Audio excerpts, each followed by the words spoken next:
Hello, and welcome to the Valley. Today, I am your host, Janet Michael. We are on the Zooms today with Deborah Fleming. Many of you may remember Deborah is the executive director of the Greater Shenandoah Valley chapter of American Red Cross. She is going to be a regular on the show coming into 2026. We're going to get together every month and talk about a wide variety of services and things that Red Cross brings to our community. So, Deborah, thanks for letting me con you into showing up for one of these every month this year. I appreciate it. Thank you so much, Janet, for having me. I'm happy to do it. For someone who's listening, and as soon as I said Red Cross, they immediately thought of blood drives and blood drives alone. That is not even the biggest part of what Red Cross does for our communities. Can you give me the overview of what you do and where you do it in our community? Yeah, so blood drives are an important part of what we do. And we do have 11 counties. We have 5 in West Virginia, and that's Berkeley, Jefferson, Morgan, Hampshire, and Hardy County. 1 in Maryland, which is Washington County. Then in Virginia, we cover Shenandoah, Frederick, Warren, Clarke, Page, and the city of Winchester. So we have a large area that we cover. Blood drives, of course, we cover throughout all of those areas, but we also have our training services, which offers first aid, babysitting classes, CPR, things of that nature. And then a lot of what we do is our humanitarian side. We service military members in the armed forces. And also we have our disaster, which is what we're going to be talking about today, our disaster relief and recovery. We see so much on the news, I think, when these disasters happen in Tennessee, in Texas, in California, in other places. Southwest Virginia just had this horrific flooding event. We haven't really had, and I hope I'm not jinxing us here, something massive or to that scale in the Shenandoah Valley, but that doesn't mean that we're not going to. And part of your mission is to make sure that we're all prepared for when something like that happens. Yes, and disasters have been increasing in intensity and in numbers every year. And so areas like Southern Virginia and in West Virginia with the flooding, we've had fires in Hampshire County in West Virginia as well. And then even the straight line winds that come through Hagerstown and Charlestown area. These disasters are happening more rapidly and their intensity is greater. So the damage that is coming to these areas are greater as well. We haven't had the big disasters like we're seeing right now in California, but unfortunately, we do expect that we're going to be seeing more of those types of things. And at the same time, what we're also seeing in the news is that federal support has dropped. The money that you need, the resources that you need in order to respond to these disasters has been cut fairly dramatically. They have been cut, and the focus is going back to community. What can you do in your local community? And that's a really big shift because after Katrina, that's where FEMA expanded because it's really difficult for one community to come up with the resources they need. So now that we're headed back in that direction, it's really important that each member of the community is prepared for themselves, but also to support the community that they live in and the communities that surround them. I hope that most of us that live in the Shenandoah Valley want to be a part of that process. But I fear that they don't know how. They don't know where to start. They don't know what they should be doing. Should they be prepared personally? Should they be in a position to help their neighbor or help somebody in the next county over? What's required in order to actually be prepared? Yes to all of that. And that's what's that can seem kind of overwhelming to people. And then they kind of go, well, it hasn't happened here. I'll wait. Nobody expects to have a home family fire, right? So they don't replace their batteries. And then when the fire hits and the smoke alarms don't go off, the damage is much greater, or sometimes they lose their home. A disaster is the same way, a large disaster. So the first thing we say is be prepared. And how do you get prepared? There are so many things that you can do, but getting started is the most important part. So making a kit. This is one of those things that is really important. When a disaster happens, you need to be prepared to be by yourself for at least 3 days. And I would say 2 weeks. Because we don't know what's coming now because of all the changes that are coming in disaster response.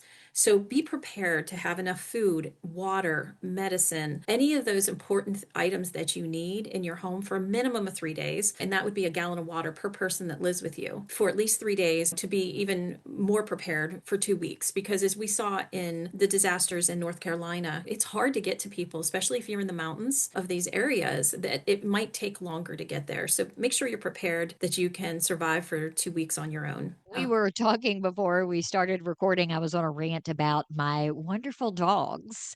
And it occurs to me as you're talking about being prepared and having this kit. I've had a kit in the basement forever that has water, it has batteries, it has all of the things. And I have a little reminder in my phone at the beginning of the new year to go and double check expiration dates and that sort of stuff in that kit. But I haven't added anything to that kit since we got the dogs, and they have outdoor collars and dog food, and one now is on medication. It suddenly occurs to me that I need to make sure that as my life changes, I'm updating that kit so that it meets my life now.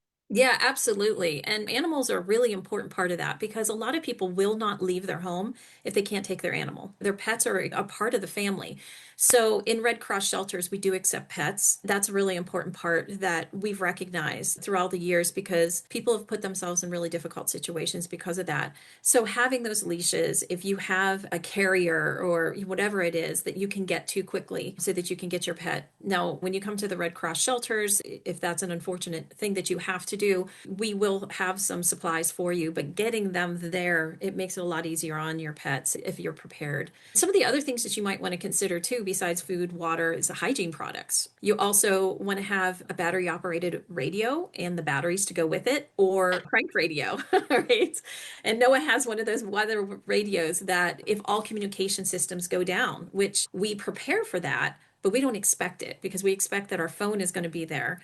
But if all communication systems go down, how are you going to get your information? Having flashlights with batteries, first aid kit, copies of important documents, whether it's a passport or driver's license, your lease or your mortgage paperwork, and the medication that you're on. Those types of things are really important. And then, of course, some cash so that you can go somewhere. Something else for pets that you had mentioned too is know the hotels that will take pets.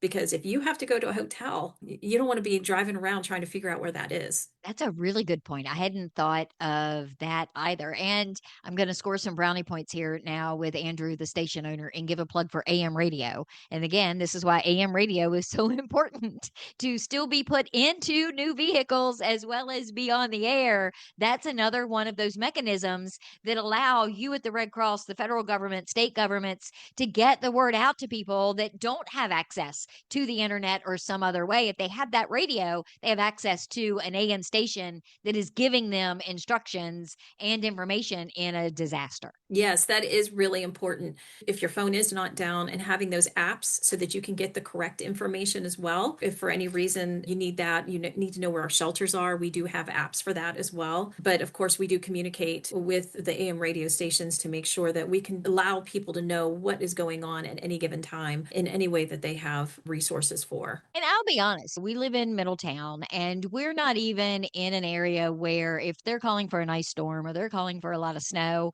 it usually worries me that much because A, I can stay home for a couple of days. That's not a crisis on my end. And typically it only takes a couple of days for them to get the roads cleared and for people to get back out. Even if we get 6, 12 inches of snow, that I think has been a problem when you consider large scale disasters, because we've all kind of conditioned ourselves to think, oh, I'll be fine for a couple of days. And we really need to start thinking about what will happen. Will I be okay for a week or two? And I don't think that's in a lot of our brains anymore.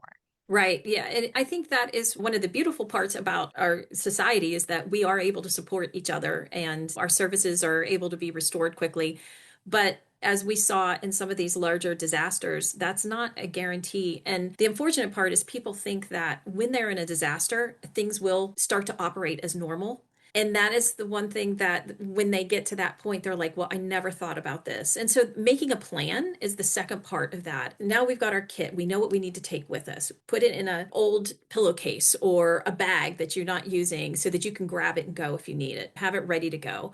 But then the other part is making that plan. How do I get out of the house? Do we have phone numbers that we have shared with other people so that they can get a hold of us? Do we have a meeting place? Do we know where the centers are that are most likely going to be a place of support for us, especially if our kids are in school and we're at home or at work? People are coming from different directions. How do we find them? Having this information that somebody knows everybody's phone number and you're not dependent on a phone that requires to be plugged in, right?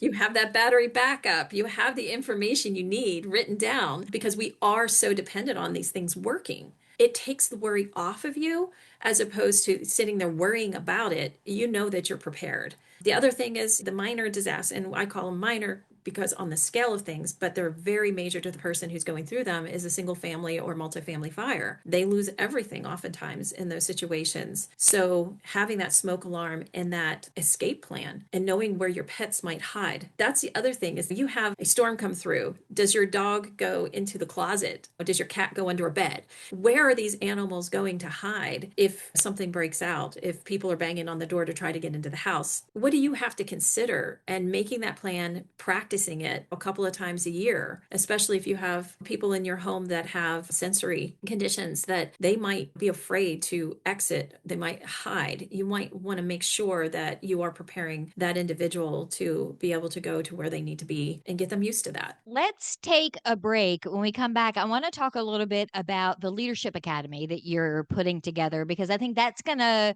give a lot of education to people in our community that want to participate in that particular program. I think it's going to be a really great thing for our community. And then I want to talk a little bit more about community mobilization. So when we stop thinking about what's happening in our home and further out the end of our driveway, how does that look? Can we talk about those in the next segment? Absolutely. We're on the Zooms today with Deb Fleming. She is the executive director for the Greater Shenandoah Valley chapter of American Red Cross. We are learning about disaster preparations and recovery. We're going to do more of that when we come back in just a couple of minutes. This Tuesday, April Davis will change the world. She doesn't know that yet. All she knows is that she went to justserve.org and volunteered an hour of her time. Browsing through dozens of service opportunities in her community, April decided to spend her Tuesday evening serving dinner to mothers and their children at a transitional house. She doesn't know she'll be serving a particular mother and daughter who will be spending their first night in this home. April doesn't know that the hot meal she'll serve is the first this mother and daughter will have had in a week, or that the simple smile she'll offer as she serves them will help them realize that things are going to be all right. Which is why this Tuesday, April Davis will change the world. See the difference you can make. Sign up for service opportunities in your community. Visit justserve.org.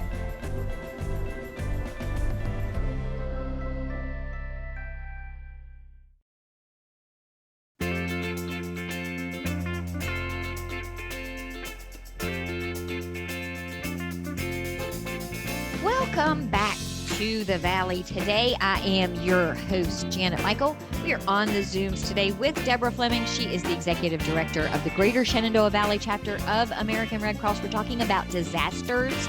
Today, we're going to talk about disasters every month for the next 12 months. So buckle up, my fair listeners. We're going to have you prepared and ready for any kind of disaster that may hit your house, your neighborhood, or your entire county or community. And Deb, one of the ways that you're doing that is putting together a leadership academy for people to understand just the breadth of what is involved when a disaster strikes any one of our communities.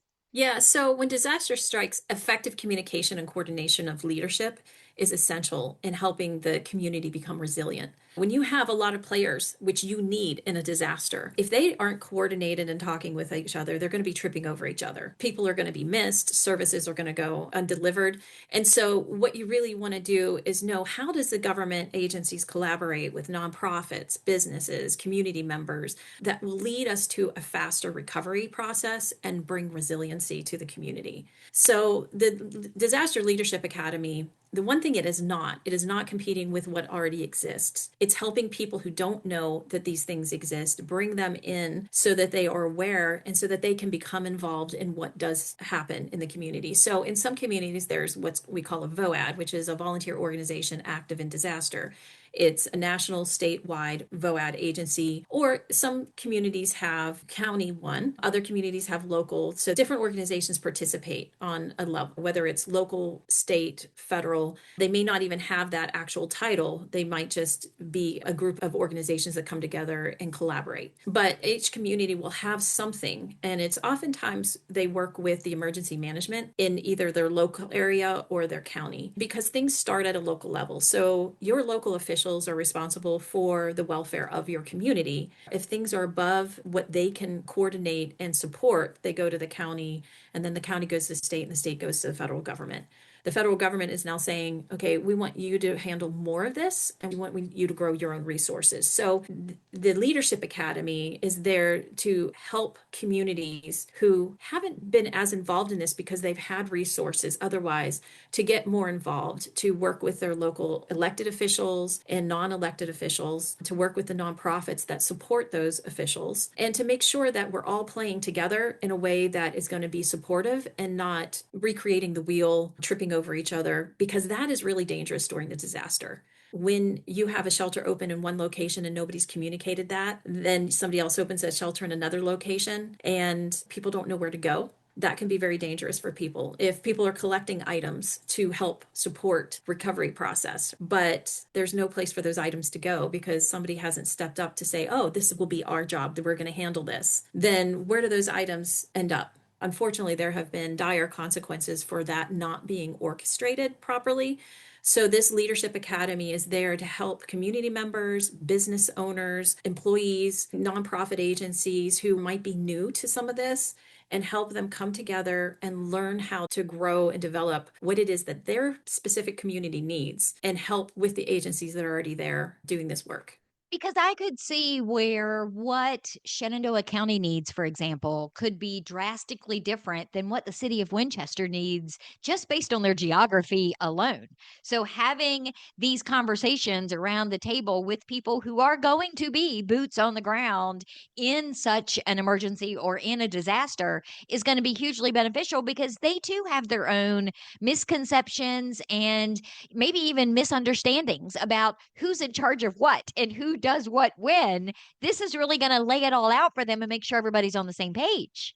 Absolutely. And everybody has the role. The Red Cross is a large organization, but we have a very small piece of the puzzle.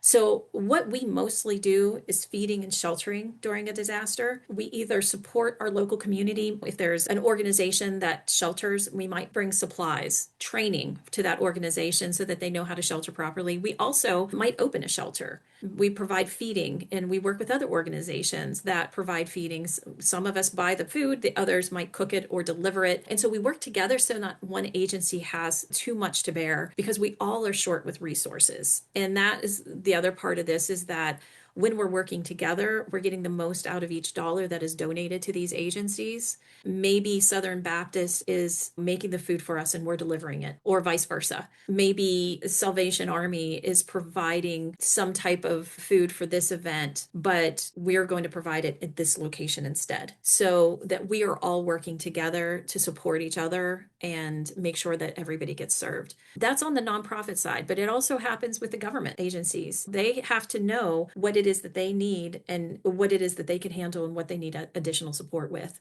So we really want to encourage our local elected officials and non-elected officials to be a part of this. There's already groups out there that coordinate things, but there are a lot of people that aren't a part of those groups yet because I don't know they exist.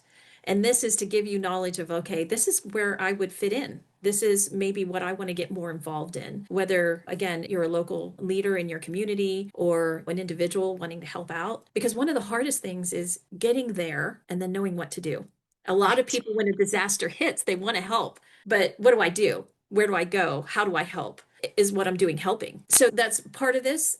And then we're hoping that as you start to see where the resources are and the needs, that you deploy to a national disaster so you can actually see it take place so that you know what to expect when it occurs in your community.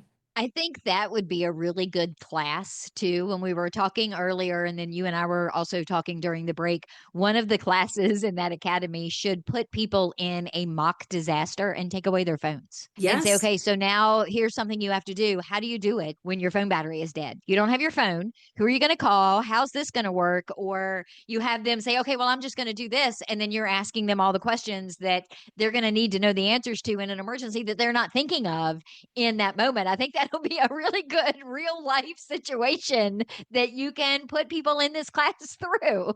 That's a great idea. Ironically, one time we were doing a disaster preparedness simulation. We were opening up a shelter. We got to the shelter and the internet went down. Our systems require the internet to log people in to the shelter. So we're like, okay, what do we do? And it was a perfect situation because we always have backup paperwork. So once the internet came back up, we were able to put it into the system. But are you prepared? And it was perfect because we had 65 people show up at that simulation and we had to bring everybody in. And those are the types of things that when you do a simulation, which we will do in the Leadership Academy, a mock, what we call MARC, Multi-Agency Resource Center.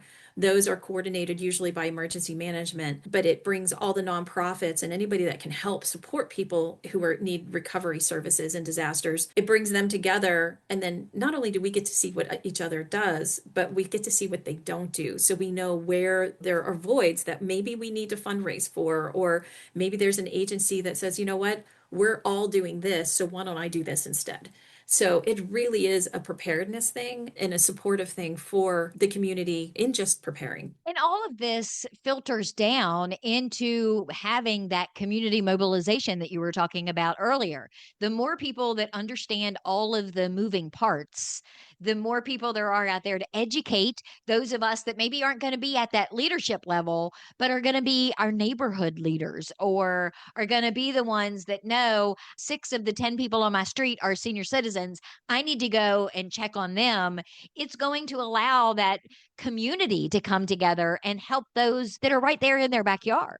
Yeah, and the wonderful thing about this too is within the Red Cross, you can come in and support a little bit, a lot, or a ton. And so each of those steps train you to know what to do with the next step. And with the community mobilization, it's part of that. So just imagine if you had somebody on every block of every community or every 2 blocks that were trained to know what questions to ask, where to go. If there's a fire in your community, to get those resources to those people. If you had somebody in each community that could do that, and watch out for the neighbors. What an amazing resource that would be, right? And how much you could do together. So that's what part of this is getting out there to each community and saying, hey, who's in your community that can support this? It's about being one in leadership as an individual in that community. And when I say leadership, I mean that person who puts their hand up and says, okay, I'll partake in this. I don't know a lot. For instance, when I started with the Red Cross, I remember researching a lot about disasters because I was coming in as a disaster program manager and they didn't ask me a single question about my disaster knowledge because it doesn't require that. It requires somebody who is sympathetic, who will be out there and is willing to do what it takes. There are people in every community who are those people who will respond when it's 2 o'clock in the morning, or maybe just at 10 o'clock in the morning. We just need people in each community to be those people to stand up and say, I'll be that person for you. When their neighbor is in a disaster, whether it's a single family fire or if it's a flood, I'll be that person to say, hey, I'll step up and do this. And I'm prepared too. That's a really important part, is just being prepared to do it, knowing what to do. And there are so many people like that in all of our communities. If you're that one who has been driving down the interstate and you see somebody pulled over, or you come up on an accident and you stop to help, you're that person. That's all you need to have, is that, oh my gosh, I have to see what I can do. This is for you. Yes, and the commitment doesn't have to be great. A lot is getting educated and getting connected. And because those large disasters don't happen often, you're not going to get called out to do that often. In fact, even in the large disasters, our average volunteer base gets deployed 2 times a year. And that's a large commitment in mostly retired folks. And that was the other thing, is that a lot of people think I'm not qualified, or am I too old? I get asked that a lot. And no, you're not too old. And yes, you're qualified. If you care for people, you are qualified to help. What you need to do is just learn what is needed and how to ask for that. And that's a pretty simple process because you care for people and you're willing to help. And so the lift is not that big if you don't want it to be. Now, if you want it to be, there are people that go out there and they literally take their campers and they travel from one disaster to the other. And that is something that you can do, and you'd be very well experienced when you come back home. But that's not a normal thing to ask of somebody. Really, just helping your community. What that also allows us to do is we don't have to call people in from outside to come in and support because we have that support here locally around, which helps not only speed up the recovery process, but it also helps reduce the cost of recovery. And so more money can actually go to the people. So that's a really important part of this too, is it's a really beneficial thing for the individuals in recovery. As we wrap up our conversation today, what do you recommend as the first step for everyone that's listening today? And they're all thinking either I could do that, or my sister could do that, or my brother, or I want my kids to be involved and to learn how to do this. What should be the first thing that they do? Should they go to your website? Should they call you? What would be the first step? Well, the first step would be they can either call 1-800 Red Cross and tell them that they're interested in volunteering, but it is easier to do it online. And we will have somebody talk to you, find out what you're interested in doing. Do you want to be a part of the Leadership Academy? Well, that will come to me because that's coming through the partnerships that we have within the community. That will come through me. But if you want to go out and you want to say, you know what, I just want to be educated in a disaster right now, then that will go to somebody else. So we will have somebody to figure out where you fit best. And believe me, if you have a skill set of anything, you will fit. We do so much in the Red Cross that it's easy to fit somebody into, and we're always in need of people. One of the things that we've been looking at is developing our base to having nationally doubling the amount of responders that we have for disasters. So we will find a place for you, whether it's administrative work that you're really good at, if it's finances and fundraising, if it's responding to a disaster, getting educated in a disaster, becoming a supervisor, whatever it is that you are interested in, we can find a place for you, most likely. So getting connected, going online to redcross.org and volunteering, or giving us a call. We will be able to answer some questions and find the right fit for you. Or if you just want to say, I want to be a part of that Leadership Academy, I'm not sure I want to do anything else right now, that is completely fine too, because we're going to be working with other agencies there that we collaborate with and might need some support as well. So just give us a call or go on redcross.org. You're going to be back on the second Monday of every month through 2026. I'm sure we're going to get further in the weeds on the Leadership Academy as it gets firmed up, and we're going to talk more about disasters moving forward. But I appreciate the intro class, the 101 on disasters today. Thank you for taking the time to share that with everyone. Thank you so much for having me, and I'm really excited to see what we're going to be able to accomplish together. I will be back tomorrow with a brand new episode of The Valley Today, a few minutes after noon, so meet me here then.